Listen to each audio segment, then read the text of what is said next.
This is the Horse Radio Network. This is episode 456 of the Horse Tip Daily Show. A different horse tip, a different equine topic, a different equestrian expert every day. Horse Tip Daily brings the world of equine knowledge to you one day at a time. Today's tip is sponsored by The Horse Depot.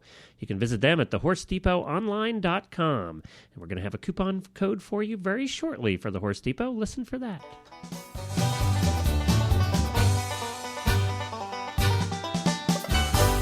Howdy, everybody. Glenn the Geek back with you from Lexington, Kentucky, and welcome back to Horse Tip Daily. Today we have someone new for you on the Horse Tip Daily Show. Her name is Jane Wallace, and she is an author, an instructor, a trainer, and a jumper.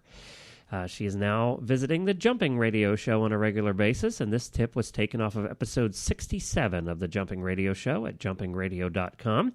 I think if you're into jumping at all, or even if you're just remotely curious about it, I think you'll love her tips. They're very practical, and they're very good training tips, so take a listen. You know, we're going to be back with Jane here and Chris Stafford, the host of the Jumping Radio Show, in just a second. But first, you dress for success, shouldn't your horse? The Horse Depot Online will help you with the most custom and innovative products for both horse and rider, and they have a discount for the listeners of the Horse Radio Network as well. The Horse Depot has 2 new coolers and sheets that are perfect to use in the summer and then double as a liner in the winter. There are a bamboo cooler and a liquid titanium sheet. Today, I want to tell you about the bamboo cooler. Yes, you heard me right. It's bamboo. They are a lightweight cooler made out of eco-friendly bamboo fabric. The bamboo fabric offers UVA and UVB protection from the sun. It's fast-wicking and moisture-absorbing, which helps keep the chill off. It also offers antibacterial and antifungal properties, which make it perfect for horses prone to summer skin problems or a facility that has a lot of horses, and the cooler might be used on different horses throughout the day. They have a coupon right now. Check it out. You can go to thehorsedepot.online.com, and when it asks for the coupon code, put in all one word, Horse Tip Daily, all one word, Horse Tip Daily, and you will receive your coupon, and it's $10 off your next order. So you just get $10 off your next order using the coupon code HorseTipDaily. To see these and other terrific products, visit thehorsedepot.online.com. And I'm telling you, people, you want to check these out. This is a very lovely lady that runs this company. She does a tremendous job with customer service. I really do think if you need a custom product, check out thehorsedepot.online.com and give her a call. I think you'll enjoy talking to her. Now, on to Jane Wallace. To our training tip with Jane Wallace. Jane Wallace, as you know, has been joining us recently here on the Jumping Radio Show. She's got another really useful tip this week. So let's hear from Jane, and then we'll bring you another new segment here on the Jumping Radio Show. Hi, Jane. Welcome back to the show. Well, good to be back.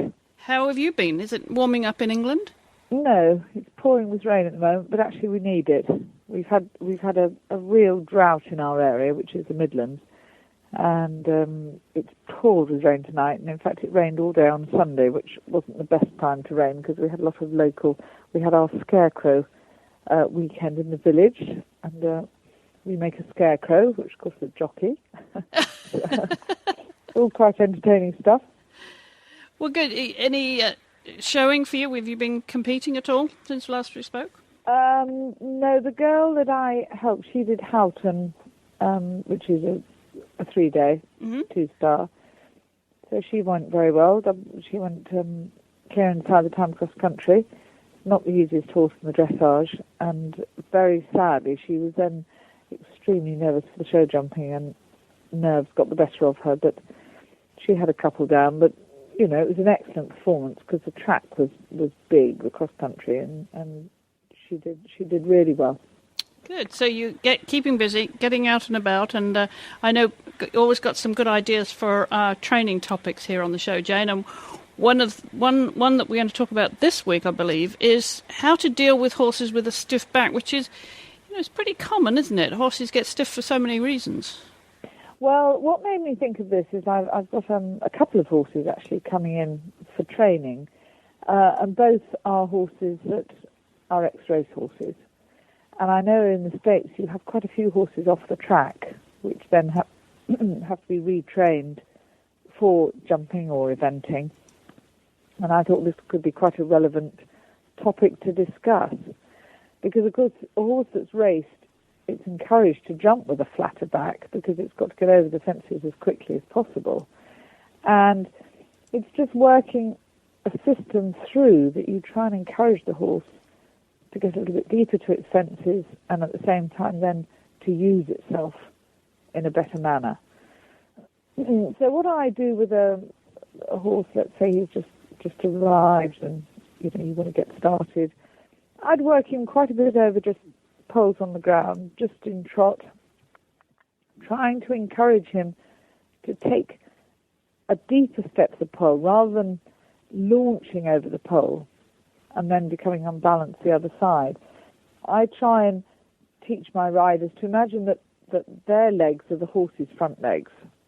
And in the same way as if you walk across the street, you don't trip over the curb the other side. You perhaps take a shorter step, lift your leg up onto the curb, and then away you go. So I try and get the horse, if there's an option of steps, that he shortens his step, which of course at the same time is engaging his back end to enable him to take a shorter trot step. And then the poles themselves will make the hocks and the back start to swing and work. And what I'll then do is I'll move the horse to jumping a pole to a cross pole. And I'll put that pole out, if I'm coming in trot, I'll put it out 2.5 meters. And so you come in trot, and you can either, there are two ways of doing a trot pole. You can either encourage the horse to keep trotting, in which case he takes 2 short trot steps in between the pole and the cross pole, or he jumps the pole, i.e. his first canter stride, and then jumps the cross pole. Now, me having come from a show jumping background, I like a horse that jumps the pole and jumps the cross. But either way will make a horse use itself. If you come in, they trot the pole, 2 more trot steps, and then jump the cross pole. But what they mustn't do is take 1 big trot step over the pole, another long trot step, and then jump, because it's not going to make them spring off the ground. It's going to make them jump the cross pole rather flat. Does that all make sense? Yes, absolutely. Yeah. So I would then progress from the pole to a cross pole. You can then raise that so that it's quite a decent-sized cross, and that will then start to make the horse get the idea that he's got to get closer to his fence and start to bend his back a bit. I then move that pole, cross pole, pole on the landing side, 3 meters away, 3 meters on from that, a small parallel. And I'll have the front rail straight of the parallel, or an oxer, not big, so that the horse really gets its confidence. Again, comes in, jumps that first pole, jumps across, jumps the pole, jumps the parallel. And that's an exercise that you can use to huge advantage in getting the horse really to use itself. It's got to come up for the cross pole, and then it's got to come up and out for the parallel itself. And depending on the level of the horse, you can make that really quite big. And it is just using all different kinds of exercises which encourage the horse to learn to bend itself, to use itself, push off its hocks, and not just launch on a rather long, flat parabola. Now, depending on the level of the rider and the rider's ability, I will then canter the horse over small fences, trying to find a medium-length stride in the canter, and putting the same principle of the shortening the step to the trot pole, so you work on a system of being able to shorten the stride, the last stride, rather than standing off. So if there's an option, you hold for another stride, again to encourage the horse to think shorten to the point of takeoff rather than lengthening to the point of takeoff. If you have a rider with a very good eye to a fence, he will be able to organise that for every fence he jumps.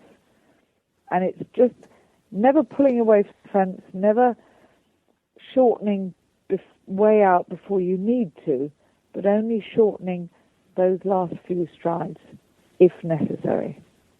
You can hear Jane and Chris Stafford and the rest of episode number 67 of the Jumping Radio Show at jumpingradio.com. There was lots of other good conversation over there. Be sure to check it out. Well, that's it for today. We'll be back tomorrow with another new expert and a different horse tip. Until then, stay safe, everyone. The Horse Radio Network and the Horse Radio Network hosts are not responsible for statements of guests or their opinions. Use your own judgment when listening to the tips provided by the experts on Horse Tip Daily.